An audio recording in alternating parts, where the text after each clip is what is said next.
Mitu korda oled sa viimastel päevadel midagi sellist kuulnud? Iraani sõda oli Ameerika Ühendriikide jaoks strateegiline läbikukkumine. Sajandeid oli Hormuzi väin kõigile avatud. Valitses navigatsioonivabaduse põhimõte, mis tagas, et kaubandus sai väina kaudu takistusteta liikuda. Kuid alustades Iraani sõda, õpetasid Ameerika Ühendriigid ülemjuhile, ma arvan sellele ülemjuhile, või siis jälle võib-olla mitte. Igatahes, alustades Iraani sõda, õpetasid Ameerika Ühendriigid sellele, kes iganes Iraani juhib, et Hormuzi väin on sundvahend. Lihtsalt ähvardades õhkida iga tanker, mis möödub, saab Iraan de facto sulgeda väina. Nafta hinnad tõusevad kohe hüppeliselt. Terved majandused riskivad pikaajalise majanduslangusega. Maailm alistub Iraani igale ähvardusele, või vähemalt enamikele ähvardustele, et Iraan seda protsessi ei kordaks. Džinn on pudelist välja lastud ja seda pole enam võimalik tagasi panna. Nüüd, ma ei saa öelda, et Iraani sõda oli hea mõte. Sellele küsimusele vastamiseks oleks vaja täpselt teada, kui palju Iraani varustust ja tootmistaristut Ameerika Ühendriigid hävitasid. Selleks oleks vaja teada, kui kiiresti Iraan suudab need taastada. See nõuaks teadmist, kas uue juhi, olgu ta kes tahes, kasvav otsusekindlus jääb sellele hävingule alla. See nõuaks teadmist, milline protsent USA varudest sõja ajal ammendati. See nõuaks teadmist, kui kiiresti Ameerika Ühendriigid suudavad meid täiendada. See nõuaks teada Pekingi ajakava Taiwani ründamiseks. Ma arvan, et meil kõigil on nende kohta oma eelarusaamad. Kahjuks nõuab heade vastuste saamine neile küsimustele nii juurdepääsu salastatud teabele kui ka teadmisi tuleviku kohta. Isegi ühe neist küsimustest lahendamisega alustamine võtaks 15 minutit. Seega, jätame need küsimused täna kõrvale ja keskendume palju lihtsamale küsimusele. Kui palju on maailm kaotanud selle tõttu, et Iraan sai teada Hormuzi väina sulgemise jõust? Ja vastus on põhimõtteliselt mitte midagi. Jah, palju tinti on raisatud vastupidise väitmise peale, kuid sellel teoorial on kaks põhimõttelist probleemi. Üks on teadmiste eksiarvamus ja teine on selle konkreetse konflikti segiajamine tulevasega, kus Iraan üritab aktiivselt kedagi teist sundida. Mõlema punkti mõistmine on ülioluline, et saada parem ülevaade piirkonna laiemast strateegilisest olukorrast. Seega just sellele me täna oma aega pühendamegi. Alustame sellest mõtlemisveast. Ja tundub, et me puutume selle probleemiga kokku aina uutel ja huvitavatel liisidel, nii et meil on vaja sellele nime. Nimetame seda amatööri eksituseks. Amatööri eksitus tekib siis, kui keegi õpib mingi fakti, sageli vaatluse kaudu, ja eeldab, et eksperdid ei olnud sellest varem teadlikud, kuigi tegelikult olid eksperdid sellest hästi teadlikud, isegi kui nad polnud seda varem praktikas näinud. Selle eksituse versioon, millega me kõige hiljuti kokku puutusime, on tuumaalal. Kas mäletate seda ideed, et viimased sõja-aastad on näidanud, et tuumarelvad on ainus viis oma riigi ellujäämise tagamiseks? Ja seetõttu püüab rohkem riike kiiresti tuumarelva välja arendada. Keegi ei tee enam Ukraina või Iraani viga. Tegelikult teadsid inimesed, kes töötavad riikliku julgeoleku valdkonnas, eriti need, kes otsustavad kas tuumarelvi ehitada, juba varem, et nii see toimib, ning seetõttu on hiljutistel sündmustel nende otsustele väike mõju. See, mille amatöörid alles avastasid, oli ekspertide otsustesse juba sisse arvestatud. Riigid, mis praegu ei ehita tuumarelvi, valisid selle tee, sest saadav kasu ei õigustanud kulusid. Nad võivad regulaarselt kasu ümber hinnata, kuid nende valem ei muutu sel aastal maagiliselt nii, et sinna lisanduks veerg. Tuumarelvad heidutavad hästi juhtkonda sihtivaid rünnakuid. See veerg oli seal alati olemas. On hämmastav, mida eksperdid veel teavad, ilma midagi otseselt jälgimata. Võib-olla lihtsama näitena ei pea me nägema, kuidas keegi avab oma survetõmbe ülikonna, kui ta teeb kosmosekõndi kuu pimedal poolel, et teada, et see oleks halb mõte. Me ei pea nägema, kuidas Taiwan hävitab kõik oma pooljuhtide tehased, et teada, et see põhjustaks ülemaailmse majanduskrahi.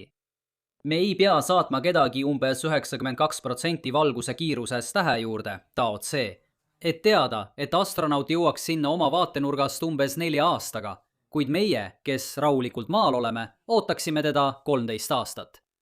Ja me ei pea nägema, kuidas Hormuzi väin suletakse, et teada, et see põhjustaks maailmas igasugust kaost. Tegelikult on sõja kohta levinud avalikes jutustustes üks huvitav vastuolu. Ühes lõigus räägitakse sellest, kuidas kõik, kellel süda tuksub, teadsid, et Hormuzi väina sulgemine oleks õudusunenägu. Sageli koos kommentaariga, et Valge Maja oli ainus erand. Siis, üks lõik hiljem, räägitakse sellest, kuidas Iraan on õppinud, et väina sulgemine on väärtuslik tööriist ja nüüd olemegi oma vapras uues maailmas lõksus.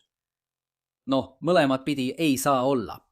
See on kas kõigile, kaasa arvatud ja eriti Iraanile, ilmselge, või oleme me kõik lihtsalt üks kamp arulagedaid tohmaneid? Ma tean, et ma räägin siin juba veendunutele, luues parasotsiaalse suhte inimestega, kellele meeldib teada saada, kui hullus seisus meie liik tegelikult on. Aga see oli tõesti kõigile ilmselge. Ja see kõik hõlmab ka neid, kes tõmbavad niite Teheranis. Ja isegi poliitikakujundajate jaoks, kes täielikult keelduvad teooriat kasutamas selleks, et hinnata, kui tõhus on sundstrateegia, piisab vaid pilgust Araabia poolsaare teisele poolele, et näha probleemi tegelikkuses.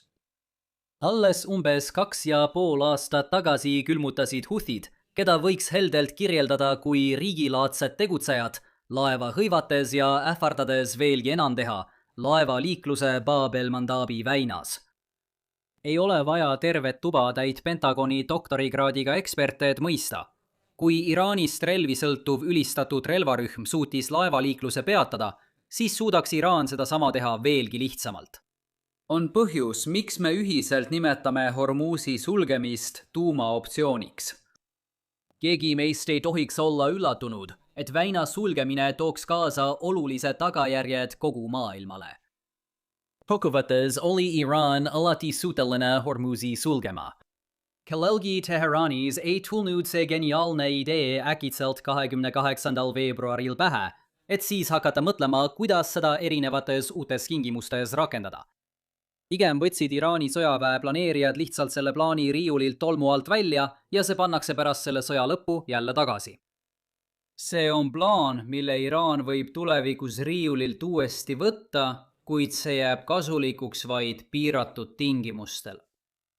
Täpsemalt öeldes, loo teine pool on see, et Hormuzi sulgemine toimis ainult tänu sellele, kuidas rahvusvaheline üldsus sõjale reageeris.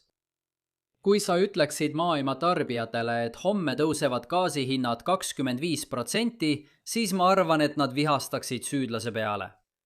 Pealegi võivad nad väga hästi heaks kiita sundmeetmete rakendamise, et sundida süüdlast tagasi tõmbuma. Praegu näeb maailm Ameerika Ühendriike kui süüdlast. Ja Ameerika Ühendriikides peab enamik valijaid süüdlaseks Trumpi administratsiooni. Jah, ilmselgelt on Iraan see, kes takistab tankeritel väinast läbipääsemist. Iraan on samuti see, kes sihib naabruses asuvate Araabia riikide naftataristut. Aga need isikud näevad selget vahet Ameerika Ühendriikide algatatud õhurünnakute ja sellele järgnenud vastumeetmete vahel. Iraan ei pruugi ühelegi neist meeldida. Ükski neist ei pruugi tahta, et ülemjuht jätkaks Iraani valitsemist. Aga nad näevad seda kui otsest tagajärge USA tegevusele ning seetõttu on poliitiline süü langenud Valgele Majale. Kujutame siis ette, et olukord normaliseerub ja tankerid hakkavad taas probleemideta väina läbima. Aga siis teeb mõni teine riik midagi, mis Iraanile ei meeldi. Võib-olla on see Iisrael, kes tegutseb Liibanonis. Võib-olla on see Saudi Araabia, kes ründab Houthid. Väite kohaselt on Iraan õppinud, et ta saab oma tahtmise, kui sulgeb väina, ja seetõttu Iraan sulgebki väina, et oma tahtmist saada. Kui Iraani sõda poleks kunagi toimunud, poleks Teheran seda võimalust avastanud ja seega ei oleks see selles hüpoteetilises stsenaariumis arvestatav tegur. Olgu, ma küsisin seda vastuseks. Kuidas reageeriks maailm sellisele Iraani tegevusele? Iraan ei olnud algses tegevuses osaline, kuid ülemjuht sekkus ise olukorda. Siin on erinevus võrreldes praegusega nagu öö ja päev. Rahvusvaheline üldsus ei näeks Iraani sihtmärgina, vaid pigem õhutajana. Seetõttu oleks rahvusvahelisel üldsusel Iraani suhtes kannatust praktiliselt null. Oleme seda põhimõtet juba praktikas näinud. Iraani-Iraagi sõja ajal ründasid mõlemad pooled tankereid Pärsia lahes. aga üks asi, mida Iraan ei proovinud teha, oli väina sulgemine. Kuigi Iraak alustas sõda Iraani sissetungiga, teadis Iraani valitsus, et ülejäänud maailm usub, et Iraan oli selle tegevuse vallandanud ning sellele järgneb sekkumine Iraani vastu. Isegi Iraak üritas meeleheitlikult provotseerida Iraani väina sulgema just sellepärast, et see pöörduks Iraani enda vastu. Tulles tagasi tänapäeva, mõtle, mis juhtuks, kui mõni läänele lähedal asuv riik hakkaks õhkima teise riigi naftarafineerimistehaseid. Võiksid eeldada, et reaktsiooniks oleks pahameel ja sundiv surve, et see riik lõpetaks sellise tegevuse. Aga kui see riik on Ukraina ja Ukraina teeb seda vastuseks Venemaa sissetungile, siis Ukrainale tehakse erand. Tegelikult võivad mõned riigid isegi aidata Ukrainat nende rünnakute läbiviimisel. Sarnane nähtus toimuks ka USA siseriiklikul tasandil. Praegune sõda on enneolematult ebapopulaarne, sest see põhjustab rahalist pinget ja enamik valijaid ei näe selget kasu. See on veel üks viis korrata mõtet, et neile ei meeldi kõrgemad kütusehinnad ja nad süüdistavad presidenti. Kujutame nüüd ette, et liigume aasta või 2 edasi ja maailmas juhtub midagi, mis ajab ülemjuhi endast välja. Ta sulgeb väina. Mis juhtub edasi? No see sama avalik pahameel, mida oleme näinud Ameerika Ühendriikide suhtes, rakendub nüüd Iraani suhtes. Kuramus, see võib isegi sügavam olla, arvestades palju pikemat vaenu Islamivabariigi vastu. Piirangud kauvad. Trumpi administratsiooni veider poliitiline pinge, kus üritati samal ajal turge rahustada ja Iraani hävitada, ei ole enam vastuolus. Mõned sama veidrad valikud, mida Ameerika Ühendriigid sõja ajal tegid, näiteks Iraani nafta lubamine väinast läbi, enam ei toimu. Kargi saar muutub võimalusest välkimatuseks. Väina sulgemine muutub ühepoolse jõudemonstratsiooni asemel vastastikku tagatud hävinguks. See on osaliselt põhjus, miks väina sulgemise võrdlus tuumavariandiga sobib hästi. Tuumarelvad ei ole eriti kasulikud survestavate ähvarduste tegemiseks, et vastaseid sundimiseks oma käitumist muutma. Seevastu tuumarelvad sobivad suurepäraselt kaitseähvardusteks, et heidutada vastaseid sinu vastu äärmiselt agressiivseid samme astumast. Naljakas on see, et me ei pea tegelikult nägema tuumarelva kasutamist, et sellest aru saada. Me teame seda juba ning sama kehtib ka Hormuzi väina kohta. Kui vaadata laiemalt, siis ma arvan, et need samad inimesed, kes räägivad sellest, et Iraan on mõistnud, kui võimas on Hormuzi väina sulgemine, mõistavad erinevust selle strateegia kasutamisel kaitsevastusena või aktiivse sundmeetmena. Kui see õpikogemus tõesti tähendaks, et Iraan suudab igavesti kogu maailma pantvangis hoida, siis toetaksid nad Ameerika Ühendriike Iraani sõjalises takistamises selle tegemisel. Põhjus, miks nad seda ei tee, on see, et Valge Maja lõi selle kriisi ning on ootus, et see kaob, kui Ameerika Ühendriigid taanduvad. Miks nad jätkavad arutelu selle üle, et Iraan on sellest võimust õppinud, on minu jaoks veidi sotsioloogiline mõistatus. Võib-olla on see sellepärast, et see jätab amatöörpublikule targa mulje. Aga tegelikult on see amatööri eksiarvamus. Niisiis, mis on meie tänased põhipunktid? On palju juttu sellest, kuidas me elame uues maailmas, kus Iraan teab nüüd, millist jõudu ta omab väina kaudu. Tegelikult olid Iraan ja kõik, keda see valdkond huvitab, sellest juba teadlikud. Ja Iraan ei saa rakendada uut sulgemist ning oodata sama tüüpi rahvusvahelist ükskõiksust ja reaktsiooni, kui just Iraan on see, kes selle algatab.